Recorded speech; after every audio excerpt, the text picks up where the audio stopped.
Are you thinking about moving to Oregon and the Corvallis area is high on your list?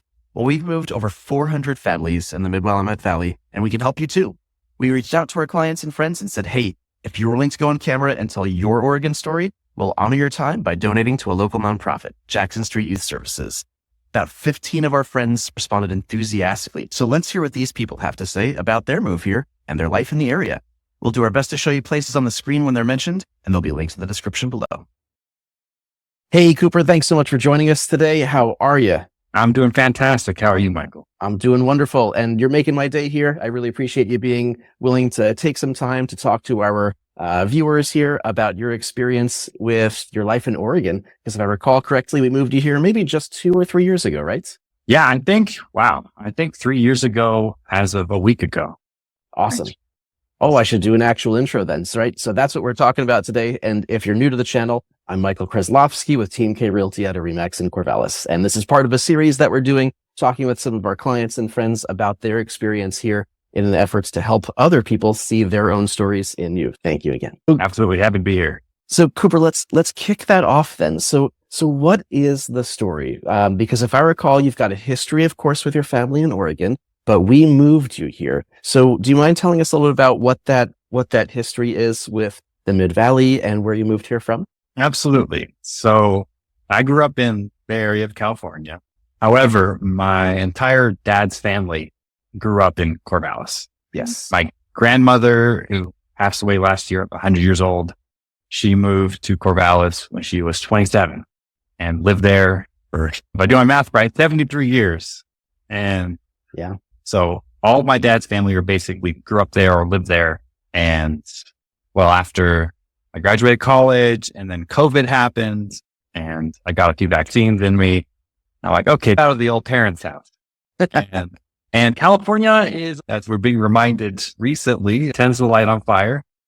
And not just Southern California, Northern California as well. And it's really expensive to live there. And so I thought, why spend $1,200 or more a month for a small bedroom in a house with 5 other guys when I could go somewhere really nice like Corvallis, Oregon, or the Pacific Northwest? Now, what better place to move than to Oregon and Corvallis, closer to family?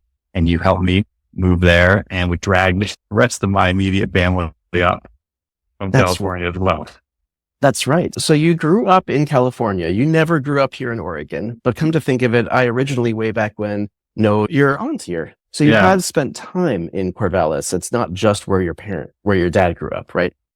Yeah, that's right. It's one of those visit your grandparents out of state once or twice a year situations. But I don't know. Every time I would drive up to Oregon, Corvallis from the Bay Area, I'm like, why am I living in California?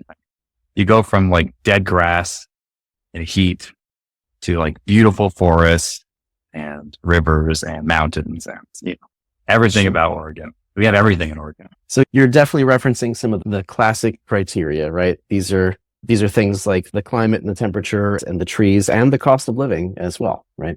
It's really unfortunate timing, and our hearts, of course, go out to those in the Los Angeles area right now because they're experiencing some pretty horrific fires there. This is a common reason, or I should say that is a common reason that we move people here. And it might not have been the top thing on your list, but we do hear from a lot of folks, hey, I want to move to this area, raise my family in this area, and not have to worry about wildfires. That's something that comes up a lot, actually. And it's not that we are immune from wildfires. In the summertime, there are occasions when smoke blows in, but usually blows in from other areas. And it's not even that bad, right? It doesn't stop people from really enjoying being here. And I think it was the driving tour of the outskirts of Corvallis, which we'll link below. You can actually see that I was driving by the Benton County Fairgrounds in the summer of 2021, when they were evacuating people into Corvallis from other areas that were experiencing wildfires. So that comes up a lot. Yeah, it's really sad. And the other fire-related issue that's also pretty sad is the insurance situation, where insurance is really expensive or not even available. And that is actually why one of the big reasons my parents moved to Corvallis is to be with me, but also because they were afraid that if they moved again in the Bay Area, they could not buy fire insurance. And then, God forbid, there was a fire that burned down their home, they'd have no recourse. So that's pretty crazy to think about, that it could work that way. Yeah. Yeah.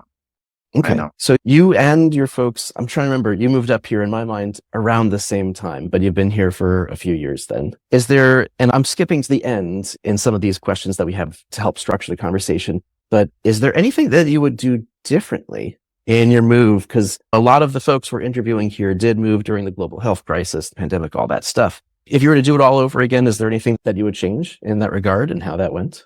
The actual house selection and moving worked out perfectly, but that was only partly because of my decisions. It was partly luck too, because what I ended up doing is just, I was single and I had a full-time job, but I was hardly rich. And I bought a really, what seemed to me, inexpensive house compared to, well, Eastern California. Sure. 4-bed, 2.5 bath.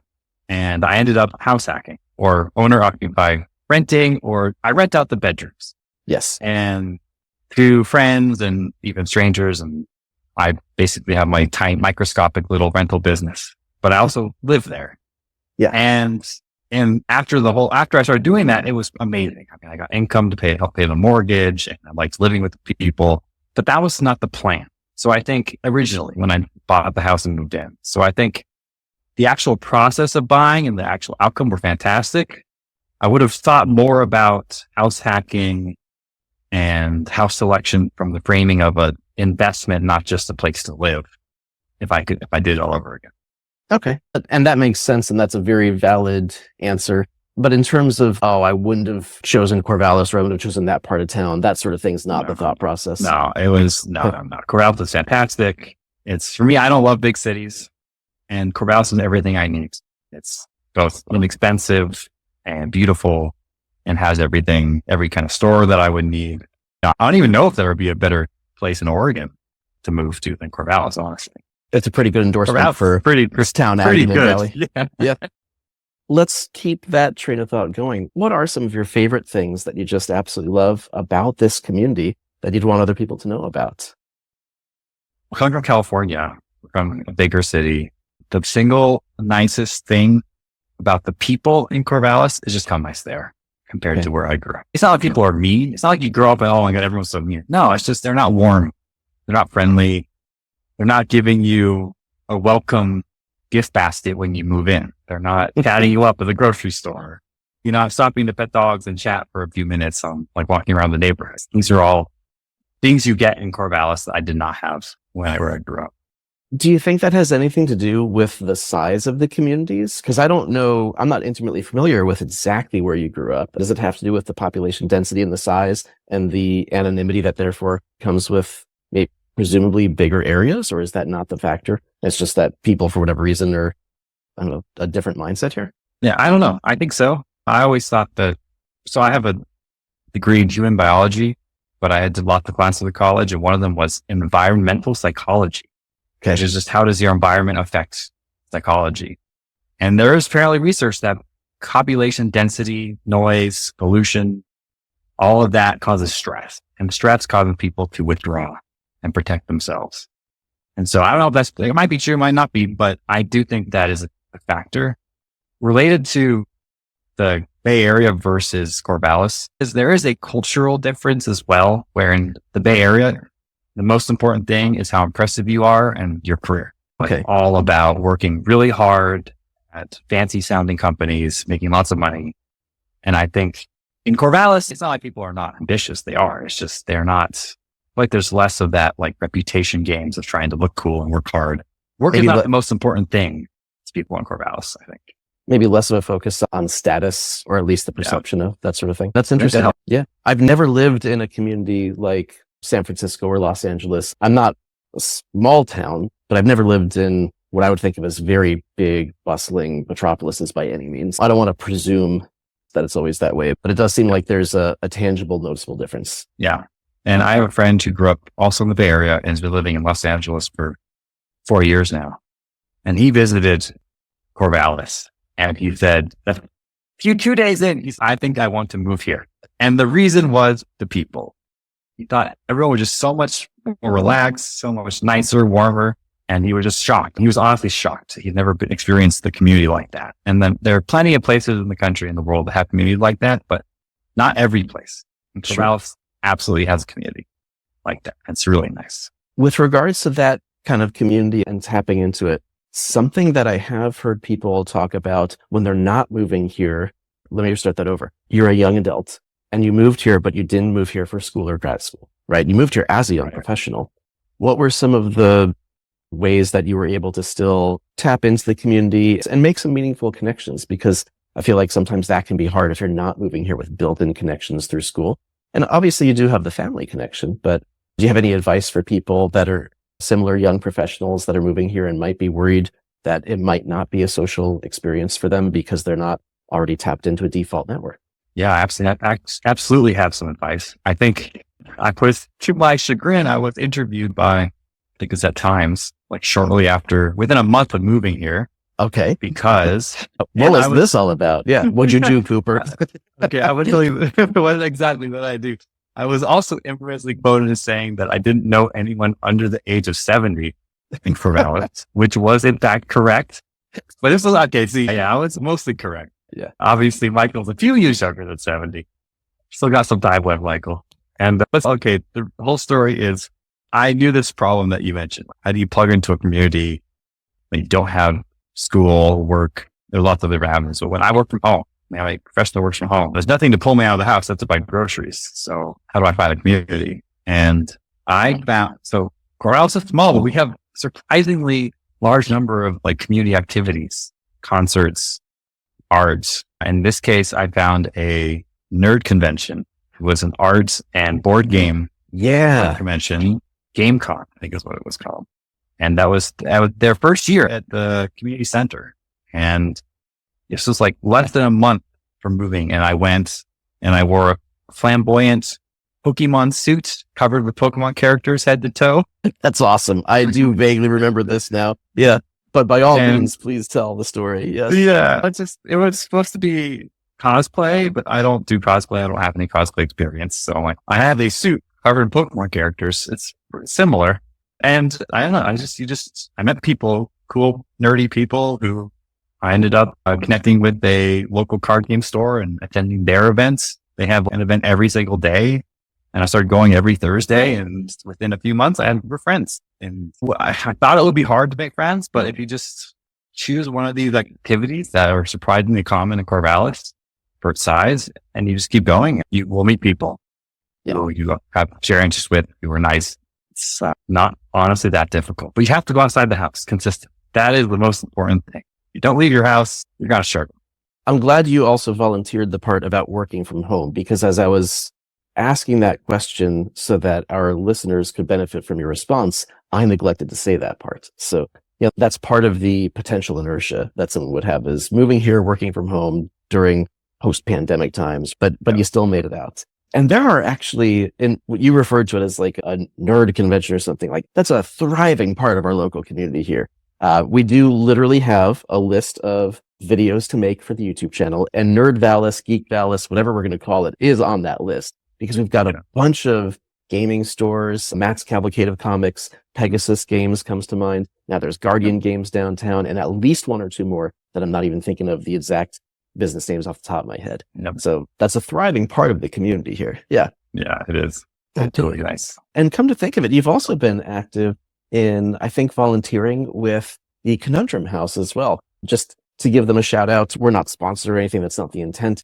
But would you mind just telling a little bit about what that experience has been like and what they offer in the community? Yeah, absolutely. They've been transforming over time as they figure out their small business model. But they are a board game store and play space. And they also host or organize, I guess you'd call them experiences, nerd experiences, murder mysteries, primarily, like really high on the narrative murder mysteries that are really high quality. Yes. Really fun. And I probably went every Thursday or Wednesday nights to play board games in their space for solid year.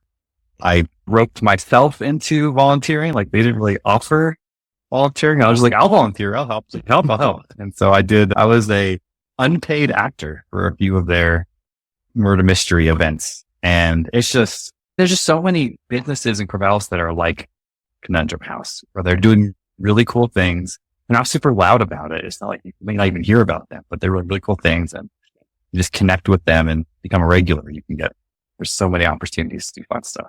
And it's something that I think is really fun about this community, especially because we've got the arts, culture, and the economic vitality of it being a university town. It really makes it, I think, very multifaceted in that regard. You can go take in arts and culture at performing arts centers, and you can also engage actively with it and things like this. Love it. Thank you for sharing these things. Absolutely. In terms of back to the move itself and some of the logistics there, we don't want to talk about, oh, my address is blah, blah, blah, blah, blah. Internet privacy, I think, is very important. And you're willing to hop on a Zoom call and put your face on the internet as part of this project. So thank you. But would you feel comfortable talking about just like the general, totally vague general part of town that you did decide to make your home purchase in, and what you love about that area, and any comparisons between some of the different areas that you were thinking about? Absolutely. So I wasn't really thinking about any specific areas when I moved. So many parts of Corvallis are nice and do their own different ways. I am not a nightlife person or wanting to go out every night to eat or anything. So I didn't need to be close to downtown. I didn't need to be walking distance from like restaurants. Although it's Corvallis, we're wanting to walk half an hour. Basically everything's walking distance. Yeah, or biking distance. It's like a 15-minute drive corner to corner. It's not a big. It is. This is not New York City. Yeah. If I want to go out to eat, like literally an 8-minute drive to downtown, so it's still really close. But yeah, I ended up choosing a house in Northwest Corvallis and Witham Hill, and it's this gorgeous wooded, tons of really old tall trees, hilly, quiet neighborhood with lots of professors and retired people and young couples with babies and so many dogs. And it somehow managed to be bright out, even despite the trees. Sometimes I think trees can make things feel dark. I mean, if it's not cloudy and you go out, it's bright but it's shady and it's really nice. You have a wonderful compromise of having, it's not like it's a house in the woods, but you have a house in the trees. There's a lot of big trees. We call it a park-like setting in real estate, which is code for lots of big trees. But still just being in a pedestrian friendly type of neighborhood where you do have neighbors that are close by, but it doesn't feel like development where you're flipping each other's hamburgers. And it's a very good compromise in a lot of those regards.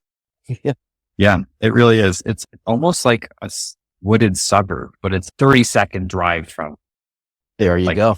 Shopping centers. So Witham Hill is like a wooded suburb. I love that. I'll give you credit for the rest of my career as we tell people that. Yeah. Because you can very easily just go downhill and get to the residential part of Circle Boulevard. And then you're just a stone's throw from public schools and shopping and all that kind of stuff. Shopping centers, grocery stores. Yeah. Yeah, exactly. What was it like working with myself and my team? If you wouldn't mind giving us a huge promotion about just how amazing the team is. There's probably no greater real estate agents in the whole Alpha Quadrant. Team K Realty. Yeah. Okay, but in seriousness, Michael and the team, and Noel and everyone who works in behind the scenes are fantastic. And when I moved in, Michael met me at my level, which was a young professional who never bought a house before. Basically gave me a pun-filled class in buying a house. Sounds about right. And when I say pun-filled, it was practically every other sentence, it feels like, where there was a pun. And you had mnemonic puns? Like, what is escrow? And how do I remember? What was it? Cheryl Crow?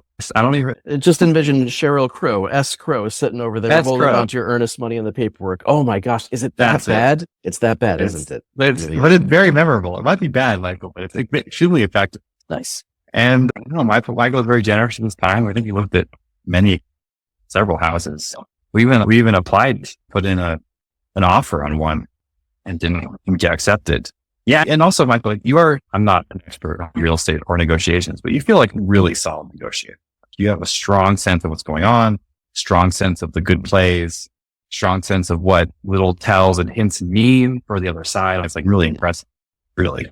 Nice. And that made me feel much better because I know some real estate agents, they may suggest you do things just to get the offer accepted because then they're moving through houses more quickly. I'll get a commission. But I did not get that sense with Michael. I definitely got the sense that you were in it until I found my dream home. Good. I appreciate that. I'm glad that was the experience. And both Noel and I, who were at this time the two agents on the team, we are in the process of licensing a third person. But both of us are actually literally trained as negotiators and hold designations as such. So it's nice that you was part of this. That makes sense. Yeah. These are very fancy sounding designations. I'm a master certified negotiation expert. It sounds really cheesy actually, but it is a designation. So That's cool. And I think yes. that's something I think people overlook when choosing a real estate agent is that for me, at least, where I can do my own research, I can do my own thinking about what house is right for me. I don't really need a real estate agent to pick the house for me. I can go on Zillow, I can go on realtor.com, whatever, and look at houses. But once we get to making offers and making decisions about what do we offer, what kind of clauses do we include, what kind of whatever, that's where I'm completely out of my. Yeah. And someone who can good at picking a house for me is okay, well, that's nice. But if they can't negotiate, they can't make an effective offer, it's not a full package. Yeah.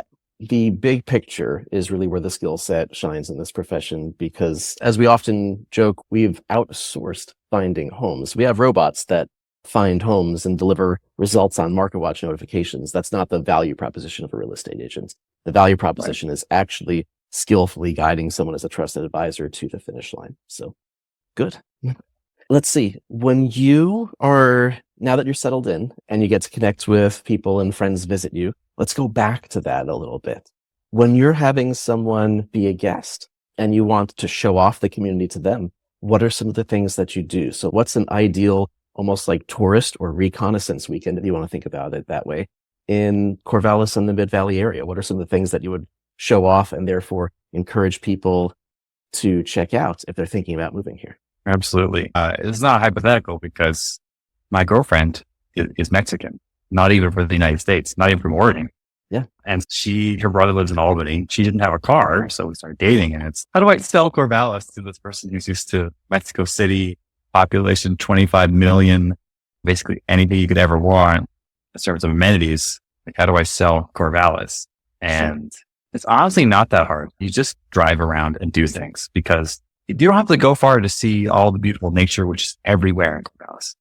You don't have to go far to see one of our many parks. You don't have to go far. You can go to any store and talk to someone and they're super nice to you and super welcoming, even to someone who's not part of the community. English is not her first language and they're still really nice. It's my friend who fell in love with Corvallis within a few days. We didn't do anything. It just existed in Corvallis. We went downtown, went to the park. We had meals. We just hung out. That's all you really need for many people, just to get a sense of how nice it is to live in Corvallis. Love it. So let's dive into those a little bit more specifically. What are some of the favorite parks, hikes, restaurants, places that you like to go to and or take people to? Yeah. I mean, it's hard to pick favorite restaurants. There's so many good restaurants, but yeah. Coriander, a delicious Asian fusion restaurant downtown, it's every crowd pleaser. Every time someone goes, oh, you want to try a new restaurant or go back to Coriander? Like, I think Coriander sounds good. And that's the Asian fusion place that also has gelato, right? It does also have gelato. So yeah. We'll show these places on the screen. It's fun to give places shout outs when you like them. Yeah. Yeah. Coriander's fantastic. I love Coriander. Yeah. And so restaurant, Coriander is up there. Taco Bar is really good.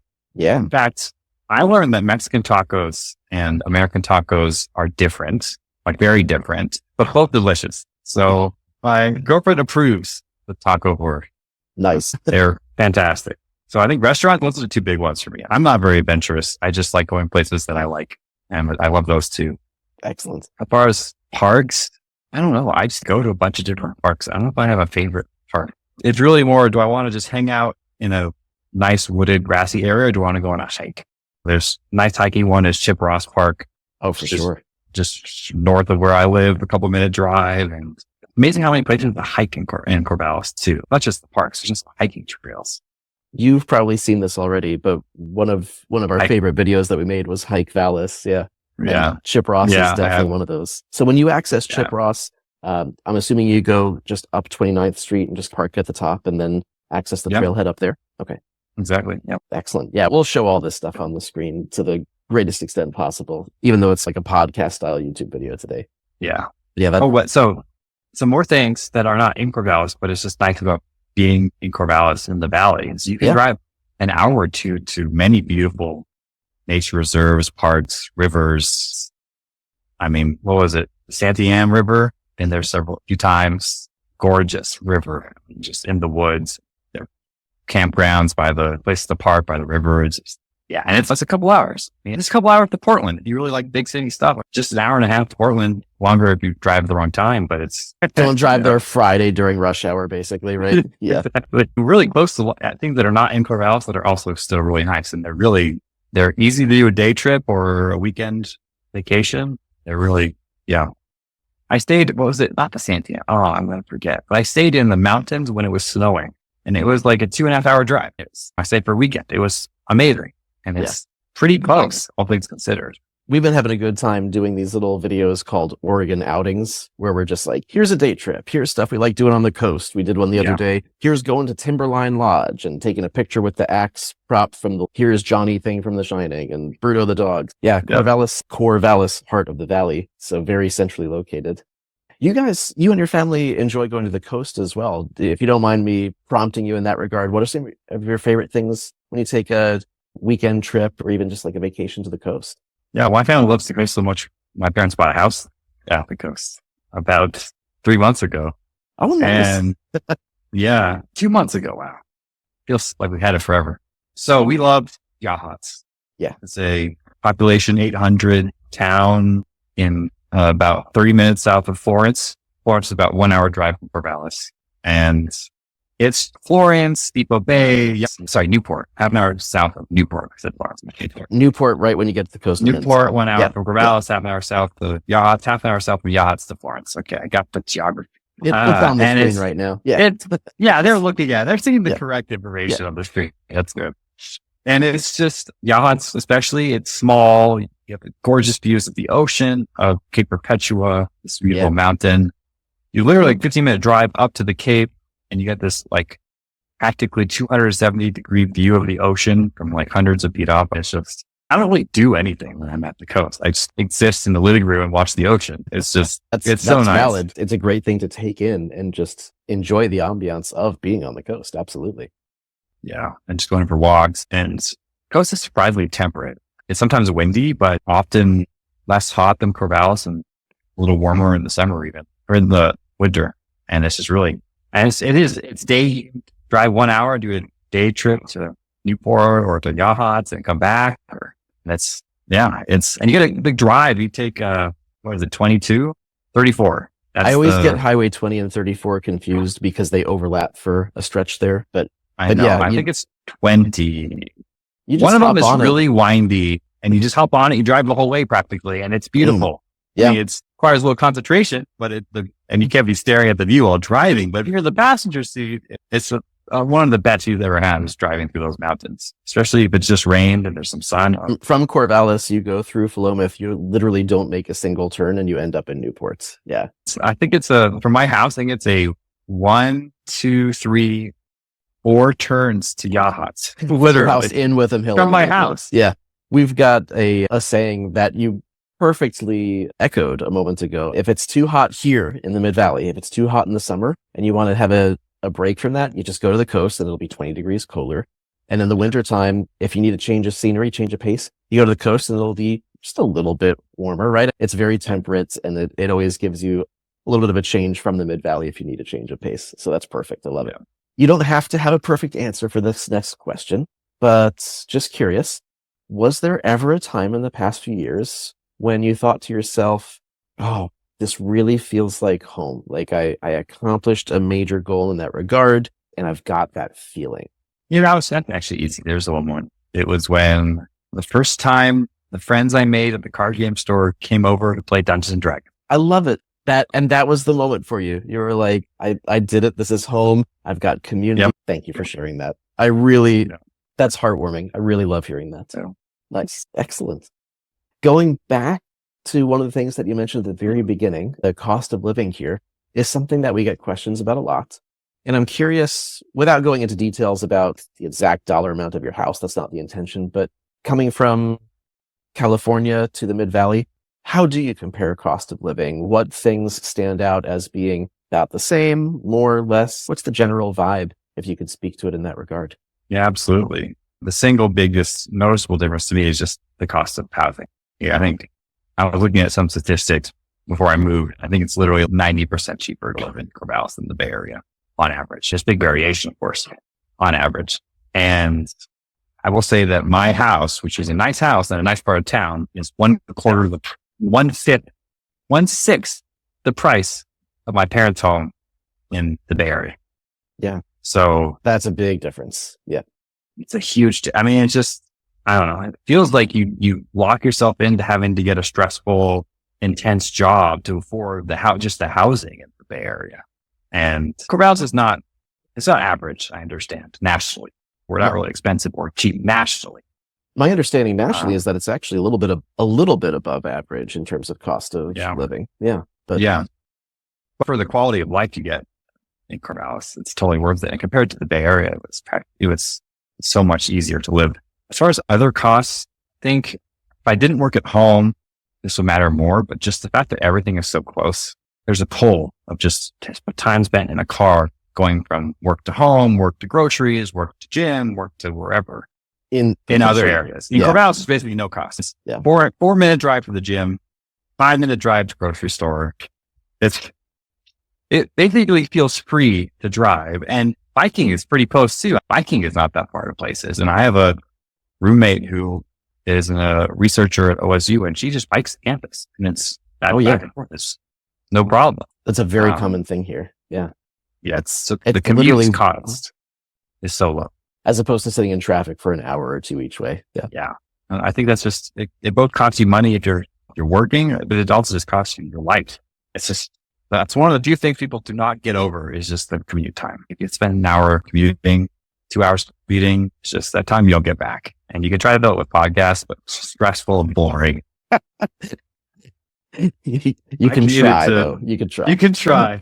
I commuted to San Francisco from where I lived in California, and it was about 45 minutes. I did that for about 3 months, and it was like I was feeling it. It's just, and then coming to Corvallis, it's like meeting is basically free if you have a car or a bicycle. Everything is so close. I've probably told you this story before, but you know my friend Bob very well, and he gave me a hard time at one point when Ray and I moved to far west Philomath for a house that we lived in for about 5 years there. And when we moved to Philomath, it extended my commute by 8 minutes to the office. It made my total commute 16 minutes. And Bob joked with me. He's like, I guess I'm never going to be visiting you anymore, Mike. You live so far away. 15 minutes was literally my drive to the closest grocery store in California. We get very spoiled very, very quickly. Yeah. You do. And in terms of cost of living for other things, let's say food and utilities, do you find them to be about comparable or more or less? What's that been like? Definitely a little less, not noticeably less, but a little bit less. And we have a good variety of stores. I mean, you can go to Winco, luckily a little cheaper. Want something more posh, you can go to like First Alternative Co-op. Sure. There's also Market Choice, which is a big grocery store. You have lots of Trader Joe's. It's pretty inexpensive. Yeah. Which is pretty cool. You have lots of options of the price range if you want to go cheaper, more nice. But it's not bad. It's really not bad. Really, the way you spend lots of money on food is by eating out a lot. And it doesn't matter if it's still cheaper. Like I have a friend in LA and it's cheaper than LA food. It's easily 30% cheaper. Yeah. That's how you spend all your budget on food is like going out to eat every day. Do you take advantage of things like the farmers markets in the area? Is that part of your routine? Sometimes. Not really part of my routine though. I'll go. Usually my friends want to go. And I have friends who go every single weekend to the farmers market. Sometimes I have a friend who goes twice a week to the farmers market and they just walk over and they just buy some stuff. And yeah, it's a nice farmers market. And it's by the river. Go to downtown, basically downtown. It's a really nice location for it. Okay. And it's funny because I asked that question not knowing the answer in this case, as I ask you. And I'm someone who absolutely loves the farmers market and loves that there is one, but I can't remember the last time that I went. It was probably a year ago. There's still sometimes aspects of the community that are very appreciated and mean something, even if they're not part of your routine. And there are some people that are like, oh, I'm there religiously. Absolutely. I buy all my produce from like the CSA box and the farmers market. So it's just interesting to see how people interact with these facets of the community. As we wrap up here today, are there any other things that you just absolutely love about the Mid-Valley, not even just the Corvallis area that you'd want to give shout outs to, just anything else you want to highlight for people who are thinking about moving here? I think I mentioned it a little bit, but just the music scene. There's surprisingly large number of like local bands or Oregon bands that are visiting. There was even an international guitar night tour that came to Corvallis, Oregon, of all places, like literally international tour. And they came to Corvallis and there was a guitarist from Brazil, Italy, and Australia, 3 different guitarists. And it's in Corvallis, Oregon. It's really, the music scene is really nice. And if you need if you want to go to a really big band, like I went to Arctic Monkeys, I went to Wilco. You just drive up to Portland. It's an hour and a half, 2 hours. It's super relaxed. Oh, Grave and Fleet. I saw in Portland too. Like you can go and see lots of the big bands in Portland, and you just drive up and you drive back. Really nice. Yeah. I've discovered more recently the Holt Center in Eugene as well to see the Australian Pink Floyd cover band and one or two other things too. I saw Hamilton at the Holt Center. Oh my gosh. I wanted to. I just didn't make it happen. Are there any local venues that you go to as well in the music scene? I mean, there's a bunch of like bars and restaurants, some downtown, some on campus, Whiteside, Majestic Theater. Do you ever hit up any of those places? Oh, yeah. And the Whiteside especially. I don't know. They just so often have interesting bands like they come, and there was like what was it called? A space funk band? It was space funk. That's what they described themselves as. And practically half of the auditorium were dancing, in front of the seats. Space funk is my favorite kind of space, incidentally. Yes. Yes. Favorite type of funk, at least. Yeah. Yeah. Whiteside especially, just because I keep seeing bands I want to see there. Okay. I saw the Gender Fox band. I saw I saw the Space Funk band. I saw a punk rock band. I saw really cool local bands. I saw the International Guitar Night there. Okay, good. So you are tapping into that scene. And that's a fun thing to give a highlight to. I'm glad you've got experience with that because it's all these things are relative, right? Paradise is subjective. What I love about this community doesn't mean it's what everyone loves. And to some people, this is too small of a town. It's billed as a city, but it feels to me like a big town. And so it's interesting to get to hear what you've been able to take advantage of in that regard and enjoy and appreciate, as opposed to just, oh, if you want a music scene, don't move here. You've got to be in Seattle or something. So we do have stuff going on here. So yeah, I'm glad. If you really check in, I've heard that there's many more bands that just show up at bars or bands that show up at parties that you can feel like really checked in, and the people who know people, there's even more local music. But I'm just looking at the signs on the posters and stuff. Nice. All right. Excellent. Anything else that you would recommend to people who are thinking about moving here that they should come check out or consider? Yeah. Check out Team K Realty at Remax Integrity. Great real estate agents. Checks in the mail. Thanks. Nice. Yeah. Good. My usual fee. Thank you, Michael. Yeah. Well, thank you so much, folks. If you're checking out this video and you're enjoying part of this series, please do all the normal YouTube stuff, right? Hit subscribe so you don't miss other notifications that we do. What we actually do for a living, of course, is help people buy and sell homes, investment properties, land, commercial buildings in the Corvallis and mid-Willamette Valley area. And we're never too busy for you. So if you're digging this stuff, let us know and let us know if we can help you out. It's easy to hop on a Zoom call or a phone call and just start a conversation so that you can be an informed consumer. And Cooper, we really appreciate you and everyone like you being a part of this project. So this is actually a fundraiser. We're doing these videos and raising money in the process for Jackson Street Youth Shelter here in downtown Corvallis. Thank you very much for taking your time to put this information out there. And I just know it's going to be a helpful resource for other people. So really appreciate you. Thank you, Michael. This is awesome.